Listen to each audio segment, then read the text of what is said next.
Yo, it is the Concrete Yogi here with some post-practice contemplations.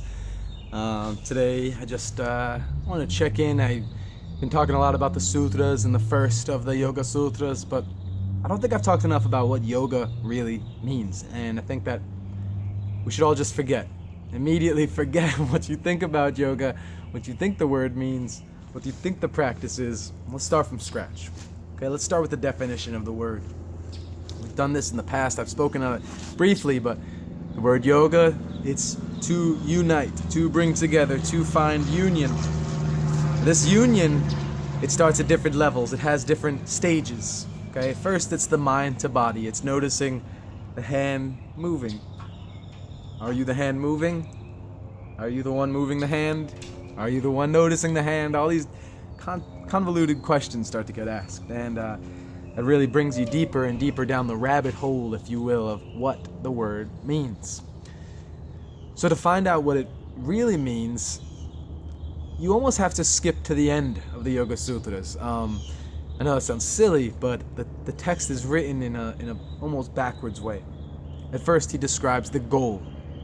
He describes the end to the means, that is yoga. So he describes it as, Patanjali that is, describes it as the state of mind that you find. But at the same time, of course, it's the state of mind that you're reaching. So just through logical sequential order, you figure out how to practice, okay? I'm going to get to this. It all sounds silly at first, but to go to the last chapter, I'll bring that back up again. The last chapter, when you go there, it's called the Kaivalya Padaha. Okay, so the Kaivalya Padaha. The Kaivalya means liberation. It means freedom, and that is the goal. That right there. It's from suffering. Okay, we all have it every day. The Buddha, he recognized it as 4 stages of suffering: sickness, old age, death, and some call it despair, some call it being homeless, some call it giving up all the worldly possessions. All right, whatever you want to call it, we all go through those 4 different stages of struggling in life, and it might not be yours. It might be someone else very close to you and near dear to you, but just them going through it affects you in a very similar way. So these are things just to notice. All right, so these things that pop up, these things that can keep you back from the liberation, from the freedom of the suffering. It is the suffering itself, but it doesn't happen one day, one time, and that's it. You've lost all hope. No, it happens little by little. It piles up.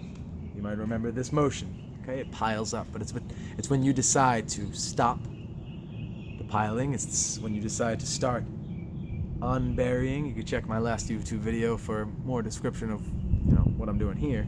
But it's really when you decide to start the practice, and when you do, it's because you want that freedom from suffering. You want to find liberation and peace of mind, and these things they're going to be given to you. Some people are going to say, "Oh, well, this is the way. Oh, that's the way." And I'm not here to say that yoga is the way. I want that to be perfectly clear. Yoga is my way.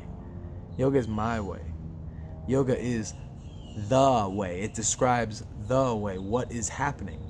But the practice of yoga, the physical asana, the posturing, it might not be your way. It might be jogging, it might be mountain climbing, it might be hang gliding or skydiving or deep sea diving. There's so much surfing. There's so many things that can lead you into that clear, calm, fluid state of mind, really just feeling graceful. Not physically full of grace, but actually full of God's grace. Oh no, I said the G word. You're going to hear that a lot from me. And no, I'm not going to be religious. I'm not going to be preaching to you. But it's to understand that there is something higher than you. There is a power that's above you, no matter the name, whatever you call it. You believe, if you believe that whatever that higher power is, created everything. So just by believing that, whatever your creator is, that's fine. It created me too. We're on the same page. Okay? With the creation, there comes good and bad. There comes the dualities of life. All right? Finding the middle, finding the separation from the good and the bad. That is one way to find that liberation, but that's not what we're here to talk about. Not yet, anyway. We'll get there. That independence, that freedom. Kaivalya. Another word for it is moksha. Another word for it is raja. Another word for it is samadhi. Another word for it is yoga. It is. It's the goal and the practice. Okay, that union. So it starts with the mind to body, the noticing. And that's what we do in the asana practice. That's really all it becomes. But as you find more and more physical stillness, again, sutras that we'll go over later, that physical stillness will bring you mental stillness, and that mental stillness brings you peace of mind. All right, I think that might be a good place to leave off, because the next sutta, it's really where the fun stuff starts. It's really where we get deep into the actual definition of the word. Before I let you go, just think about that. In English, we have one definition, or maybe two, or maybe three. Hey, 3 definitions for one word, but we all kind of understand what it means. Yoga is one of these things that not many people have any idea what it means. They want to lean towards stretching. They want to lean towards the posturing. Some people might even just lean towards the chanting, and that's fine. There's the 3 different types of yogis. There's Gyan yogis, which I believe that I am. I can't really title myself, but I believe I am. Gyan means knowledge, a yogi that seeks knowledge. Then there's the Bhakti yogis. Bhakti means devotional, so it's the yogis that spread love. So, alright, I might be a Bhakti as well. And then there's the Karma yogis, the yogis of action, who are out there actually putting in the work, putting in the practice, spreading the word, and practicing themselves. Alright, I guess I'm kind of a Karma yogi too.